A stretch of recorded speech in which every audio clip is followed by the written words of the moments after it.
गीता में अर्जुन ने कहा कि हे कुंती पुत्र, तुम जो भी करते हो, वो जो भी खाते हो, पवित्र यज्ञ अग्नि में जो आहुति डालते हो, जो भी दान देते हो, जो भी तपस्या करते हो, वह सब मुझे अब अर्पित करते हो करो। इसलिए जो भी कर्म करो भगवान को समर्पित करने के भाव से करें। इस प्रकार हम जो भी पुण्य कर्म करेंगे ईश्वर को साथ रहकर समर्पित कल्याण की भावना से करेंगे और उसे ईश्वर को समर्पित भी कर देंगे ताकि उसे पुण्य का भी अभिमान ना हो। देखो, पाप मोह की जंजीर है तो पुण्य सोने की बंधन दोनों में है। लोहे की जंजीर से छूटने का आदमी को मन में भी करता है, लेकिन सोने की जंजीर से जो बंधा हुआ है उसको वह बंधन प्यार लगने लगता है, उसमें उसको धन नजर आता है, उससे छूटने का मन नहीं करता है। गीता में श्री कृष्ण ने कहा कि पुण्य कर्म मुझे समर्पित कर दें, मुझे अर्पण कर दें, नहीं तो उसके बंधन में बंधे रहोगे। लेकिन जहाँ तक पाप कर्म की बात है तो कहा गया है कि वह भोगना ही पड़ता है।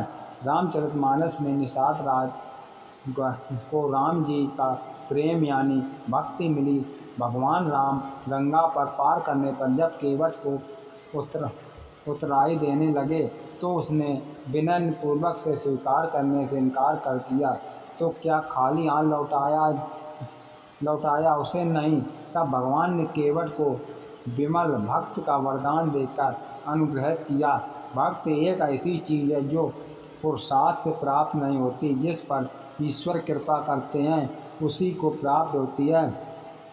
स्वयं महादेव भी रामचरितमानस में भक्त की ही याचना करते हुए कहते हैं, बराबर बार मार्ग हर्ष देव श्रृंग पद सरोज अनुपा भगात सदा सत्संग भक्ति ऐसी है कि परमात्मा जिस पर प्रसन्न होते हैं वह जिसको दान चाहते हैं उसी को मिलती है। गुजराती साहित्य के आदि कवि नरसिंह मेहता ने तो कहा, भूतल भक्ति पदार्थ मोटू ब्रह्म लोकन नहीं रे, ऐसा अद्भुत मूलवान पदार्थ जिसको कहते हैं प्रेम पदार्थ वह भक्त में है। जो तो कहते हैं कि जैसे आप अपने देश की करेंसी किसी को अन्य देश की करेंसी से कन्वर्ट करा लेते हैं, उसी प्रकार पुण्य कर्म करा लेते प्रभु प्रेम में एक दर्पण अपनी काबिलियत कभी नहीं बदलता, फिर चाहे वह 2 टुकड़ों में विभाजित हो या 1000 टुकड़ों में। इसलिए अपने असली वार्ताओं को कभी नहीं बदलें, चाहे कैसी भी परिस्थिति क्यों ना हो। जब परिस्थितियां हमारे वश में ना हो तब मन की स्थिति को बदल के देखिए। सब कुछ तो नहीं पर बहुत कुछ आपके अनुरूप हो जाएगा। पेड़ के नीचे रखी भगवान की टूटी मूर्ति को देखकर समझ में आया कि परिस्थितियाँ चाहे किसी भी हो पर कभी खुद को टूटने नहीं देना, वरना यह दुनिया जब टूटने पर भगवान को घर से निकाल सकती है तो फिर हमारी तो औकात ही क्या है। पानी को कस कर पकड़ोगे तो वह हाथ से छूट जाएगा, उसे बहने दो, वह अपना रास्ता खुद बना लेगा।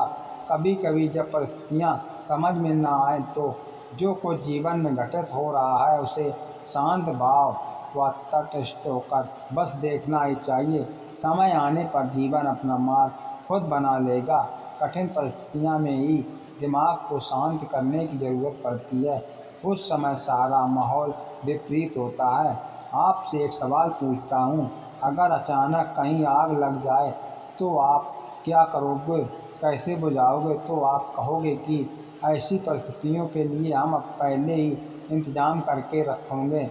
आप बिल्कुल सही कर रहे हैं। सभी जगहों पर ऐसी परिस्थितियों से निपटने के लिए कुछ न कुछ अर्जेंट में पहले से होता है। आपको शायद मेरी यह बात अजीब लग रही होगी, लेकिन इसी में आपके सवाल का जवाब है। जैसे आग लगने पर कुआं नहीं खोद सकते, वैसे ही अचानक मुश्किल हालात आने पर मन को शांत नहीं कर सकते, चाहे उस समय कितनी ही मोटिवेशनल स्पीच में हमारी सुन लीजिए, वीडियो देख लीजिए।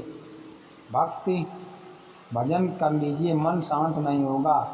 अगर पहले से ही मन को सकारात्मक सोच, आध्यात्मक सच्ची भक्ति में लगाया होगा, या फिर मन की तीव्र गति को ध्यान द्वारा साधा होगा, अच्छे लोगों की संगत में रहते होंगे, तभी मन मुश्किल समय शांत रह सकता है, वरना तो नहीं।